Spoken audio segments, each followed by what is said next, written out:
Well, I've been to the McDonald's. I went to get us a little breakfast, and I was going to tell you the story while I was in the line, because I don't get much time to tell stories with them two children I got with, because if we don't watch them every minute, Elijah throw Ava Lee right out the window. That's the truth. But anyways, so that didn't work out, because about the time the stories are getting good, I pulled up to the speaker and they come to take my orders. So I'm trying it again. And I gotta say this. This story may or may not be true, and the names may or may not have been changed to protect the innocent. My lawyer told me to say that. So anyway, the other day, my mom calls. And she says, "Tom, could you do me a favor?" And I said, "Well, why, yeah, what is it? I'll do it if I can." And she said, "Would you take your brother, Randy, to the barbershop to get his hair cut?" And I said, "Well, why, yeah, I don't care a bit. I don't care a bit."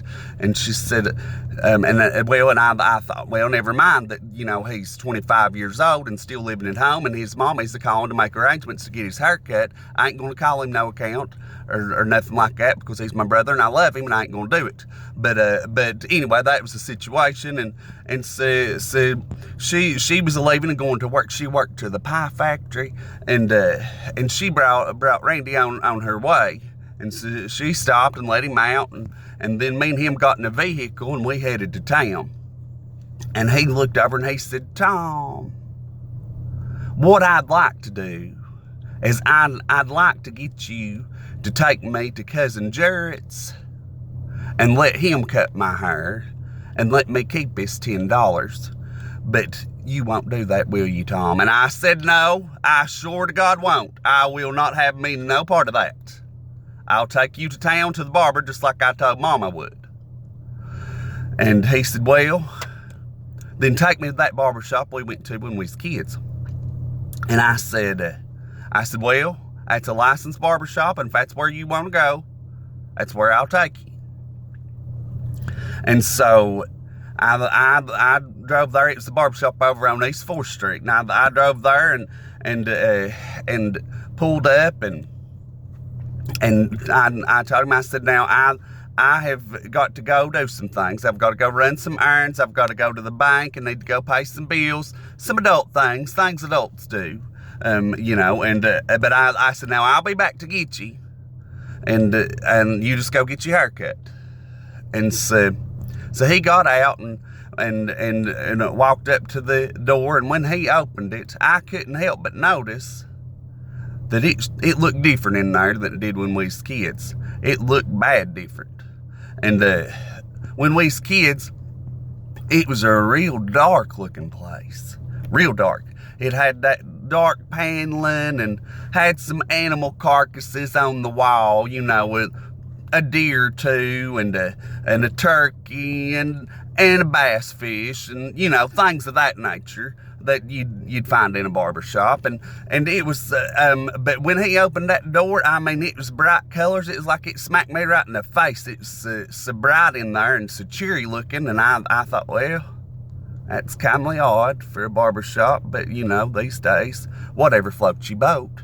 And so I left and I went on to the bank, and I'd no more got the money in my hand than he was a-calling and said he was done. And I said, "Well, Lord, that's fast, but I'll be on to get you."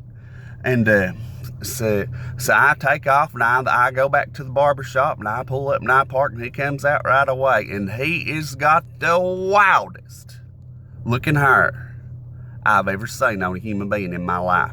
I'm telling you. I get tickled just thinking about it. But he came out, and he got in the car, and he said, "Well, does it look all right?" And I said, "It looks good. It looks good. It looks real good, brother. It looks good, I'm telling you." I said, "How much do they charge you for that?" And he said, $5. And I said, "Brother, you got you a deal. You got you a deal. Let me tell you. Anybody gets you a hair looking like that for $5, you got a deal."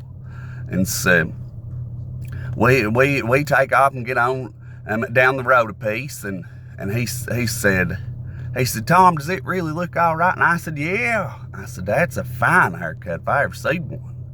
And so then we go a little farther, and he said, Tom, he said, can I tell you something? And you swear you won't tell nobody. And I said, now, brother, I ain't a-swearing. I said, I ain't a-swearing, but you know me. You know I won't tell a soul. I've told everybody I know, and now I'm telling it on the YouTube. But I said, you know I won't tell nobody. And he said, Tom, that place wouldn't no barbershop. And I said, wouldn't no barbershop? What do you mean it wouldn't no barbershop? You got your hair cut.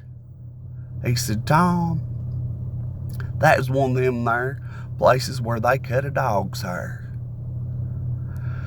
And I said, what in this world would possess you to let a dog groomer a hold of your head? Are you crazy? And he said, well, I went in, he said, you was done gone, and I told her that I was mistaken, that used to be a barbershop, and we used to get our hair cut there when we was kids, and they just charged $5, and she told me she could cut my hair, and she knew she could do it. And I said, well, yeah, brother, I tell you what, sometimes you get what you pay for.